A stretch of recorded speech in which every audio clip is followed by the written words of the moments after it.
Hello, I'm Dave. This is Encounter at Boundless, and this is Creative Differences, much review about nothing.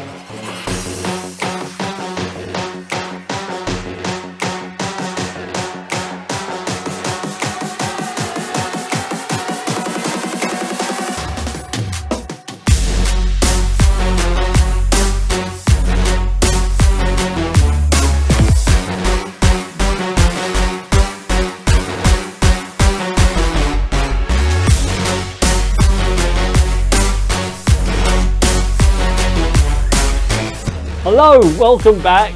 Today we're leaving comics to the side for a second because we're doing another independent film review. This time it's a short film and it's from the brilliant Initiative Motion Pictures. Now, before I carry on with the review, just to let you know in case I forget, there will be a link, or there is a link, down in the information section if you want to watch the film after we've finished all this stuff, or if you want to watch it now you can. It's very good.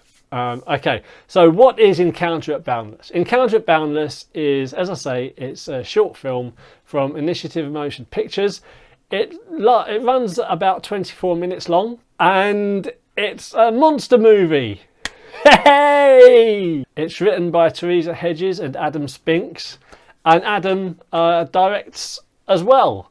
Now the film stars Adrian Annis, Kyla Heselton, I am going to have to look at this, Nathan Horrod, Ashley Oliver and Winston Ellis. Sarah Playford provides the music, and we're going to come back to that later.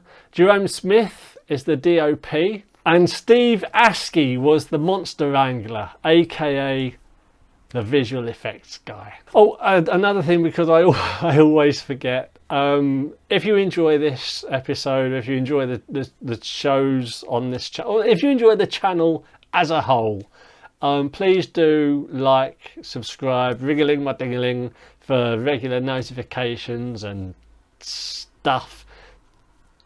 There's no other stuff. It is just that.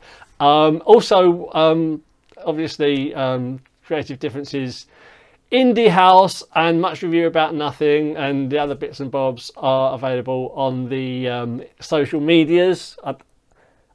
It would be brilliant if I timed it perfectly and the things appeared there. I don't know if they. In fact, as if by magic, because I can. Right. Okie dokie, so the public synopsis. Have my drink of water. Right. Travis is an estranged father, taking his two kids, teenager Kayla and her younger brother Max, on a camping trip for the weekend to spend much needed time with them. Since separating from their mother, he has been avoiding spending time with them, but he wants to reconnect. What is supposed to be a peaceful, natural excursion, though, is more fraught than he intended. Kayla is resentful and dismissive of his efforts, ignoring him for her phone. And then there's a matter of a strange presence in the woods, one that asserts itself just when the family seems furthest apart. Ooh. There you go. That's the public synopsis on the when you go to watch it. That's what the write-up will be. My take on it is that you have this estranged father, there's Travis. He's finally accepted that he can't shirk his responsibilities as a father anymore, and he agrees to take his son Max and his daughter Kayla off on a camping weekend. Now, it's important to note here, which I don't mention in the official synopsis, I don't think Travis was shirking his responsibilities as a father because he's a bad guy or a bad father or anything like that.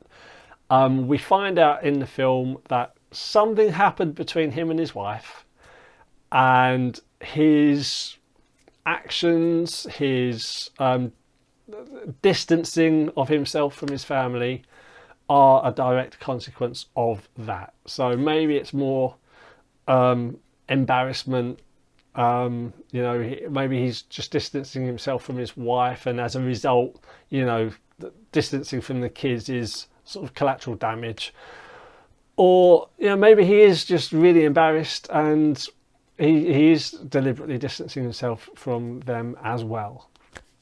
I'll leave that up to you when you watch the film. You make that decision and let me know what you think down below. Now, Kayla makes it very clear right from the off that she does not want to spend any time with her dad. She feels completely let down by him, and she does not want to be on this little camping expedition at all. Max, on the other hand, is having a fantastic time, despite the fact that his dad has been so distant. He's seeing past that. He's forgiven him, and he just wants to live in the moment like a puppy, and he just wants to have the best time he can with his dad. And as for Travis himself, the dad, Travis, he has... he knows he's screwed up, and he knows something has to be done, but he's got this inner battle raging inside him between his love for his kids and his ego, really. Which will win out? You don't decide. It's in the film. But then, on the very first night, their family issues pale into insignificance when something stirs and approaches their tents. From the deepest, darkest, murky bits of the woods. Just watch it. Just watch it. That's all I'm gonna say. Just watch it. The story flows brilliantly. As soon as we meet each character, we learn so much about them so quickly. As soon as we meet Travis, the dad, he's packing ready for the camping trip, and there's obviously he's obviously not completely on board with what's going on. There's a nervousness to him. He's slightly on edge. We meet Kayla. She does not want to be there, and she doesn't hide that at all. Just buries herself in her phone. We meet Max, who is basically, if he were an animal, he would be a puppy. He's bouncing around over the moon to be spending time with his dad, and cannot wait for the weekend to begin. As far as he's concerned, the party starts here. As the film progresses, it flows really nicely from a lovely little family film, which you'd quite happily sit your kids down to watch on a Sunday afternoon while you're off doing other things, into something that you would not want to sit your kids down to watch on a Sunday afternoon while you're off doing other things. Don't sit your kids down to watch this on a Sunday afternoon while you're doing other things. That's the moral of this story here now. Okie dokie, direction. If you're familiar with Initiative Motion Pictures, or particularly with Adam Spinks and his style of filmmaking, you will know exactly what to expect from this, and you will not be disappointed. If, however, you're completely new to the Spinkyverse, Spinkyverse, he's going to kill me. This film, Encounter at Boundless, is a fantastic place to pop your Spinkyverse cherry and see what it's all about. And quite frankly, where have you been? Because the guy's won awards.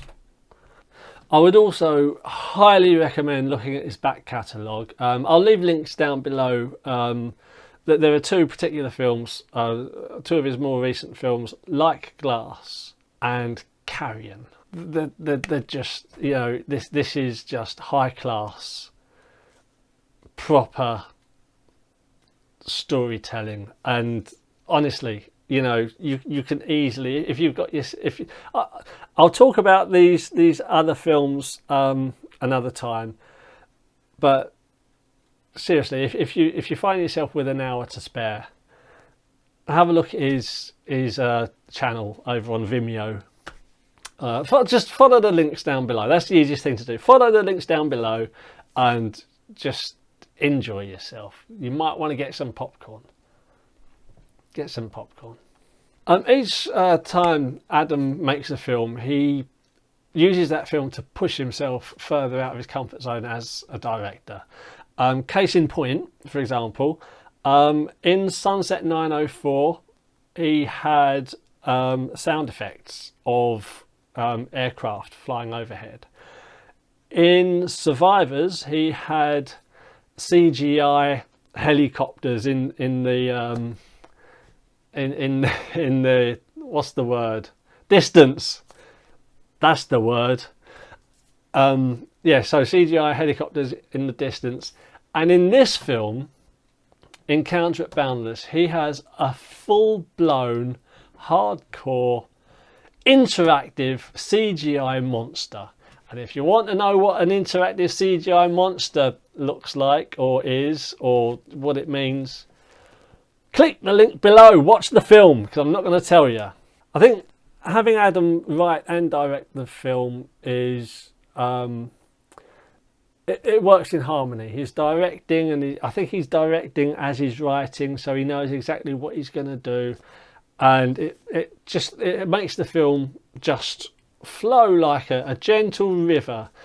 There is actually one brilliant bit in the film which I sort of think might have been an outtake, but Adam left it in, which is sheer brilliance. Or maybe Phil Biggs, the editor, maybe he left it in, but there's a bit where Travis and Max and Kayla are walking through the woods, and it's just a nothing scene. You know, it's just showing the passing of time. They're walking through the woods on their way to where they're going to pitch their tent.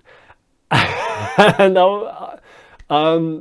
basically, Max steps in some wildlife poo, and it's just brilliant. And if it was scripted, it is so well underplayed.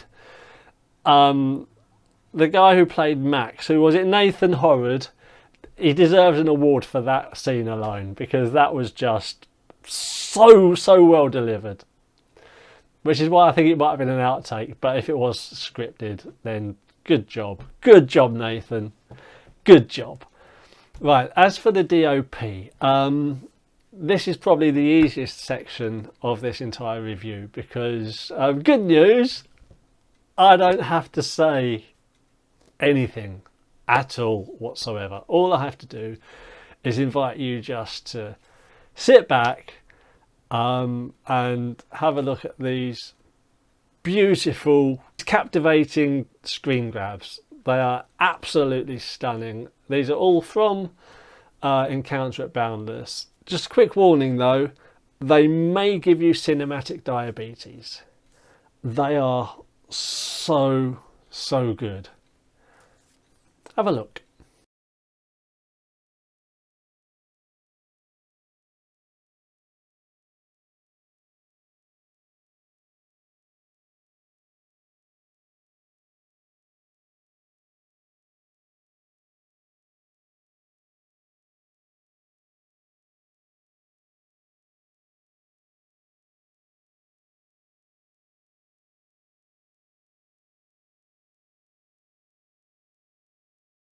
Music. Yes, the soundtrack to a film can make or break the film. You know, however good the acting and everything is, if the music is poor, it's going to affect the final outcome. Sarah Playford was given the responsibility of providing the music for Encounter at Boundless, and I have to say massive congratulations. She took that mission that Adam gave her, and you know, she's nailed that soundtrack to the wall. It is just spot on, perfect, absolutely perfect. It captures the mood of every moment fantastically. It creates the mood of many moments fantastically, and I'm going to be honest with you, the film may not be as good as it is without that soundtrack. it gives it an extra dimension that just whatever that, however you would describe that, it raises the bar. It raises the bar of the film. Visual effects. Right, I can't say too much here because I don't want to give anything away about the monster. But what I will say is that if you are thinking about making a film and it involves visual effects, you need Steve Askey. You need to find that contact information. And you need to get him on your film, because his work on the monster in Encounter at Boundless is just phenomenal. The detail, you know, he's created a brand new monster.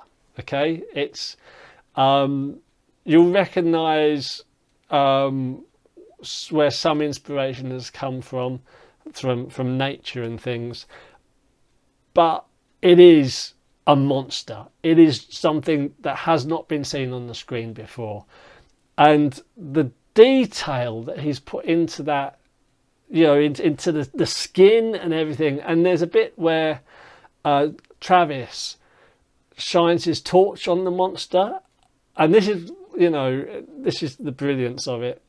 It's a real torch, obviously, because Adrian, you know, Travis is holding the torch, or like that, because that's how people hold. I haven't got one, but that's how people hold torches in the Spinkyverse, like that. That's how you recognise an Adam Spinks film. They hold their torches like that. But yeah, and the light shines. It's so gonna kill me. The light actually shines up on the monster. So you know that is just fantastic. Really, honestly, brilliant. I mean, the way that he hasn't just, where he's created the light effects on it, it hasn't just sort of light it up, you know. There are crevices, and there are bits that light up and bits that don't, and oh man, just watch the film, watch it. And finally, I'm not going to give away the ending of the film. I will say that it ends on a cliffhanger.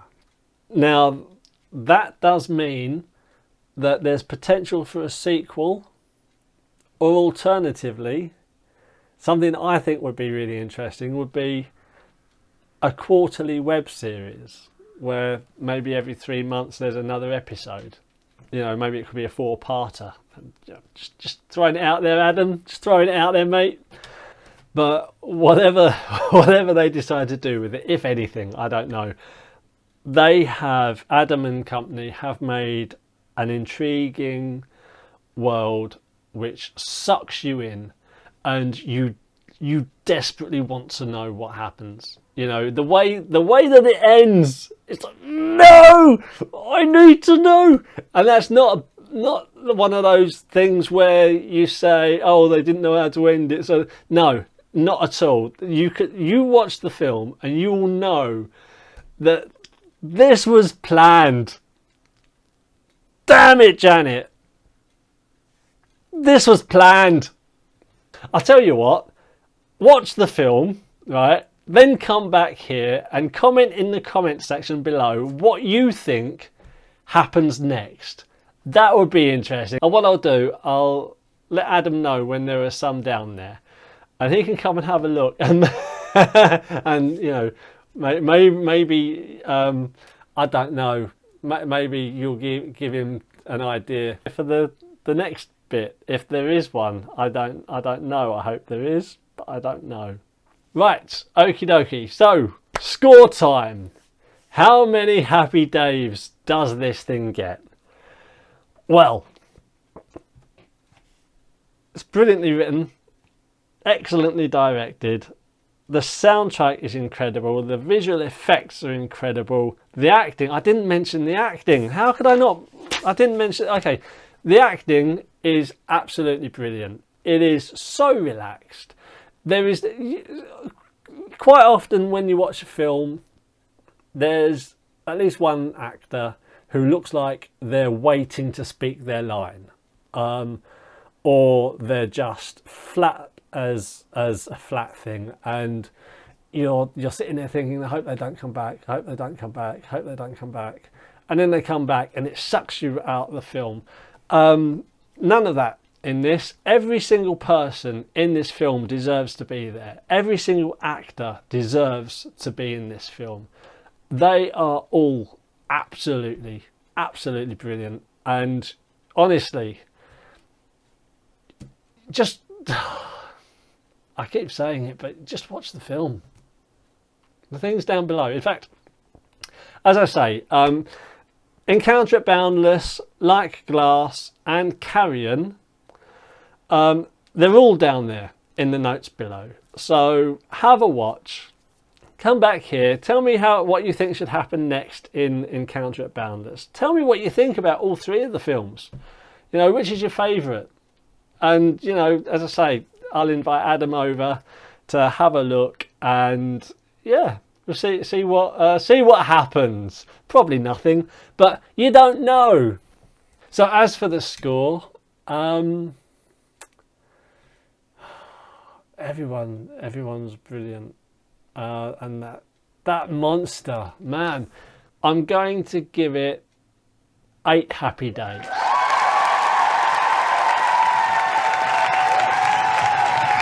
Okie dokie, I remembered, do like, subscribe, ring-a-ling my ding-a-ling for notifications when I upload a new video, and obviously check out all the, you know, follow, like, are they there? I don't know. The social medias, are they there? They're there.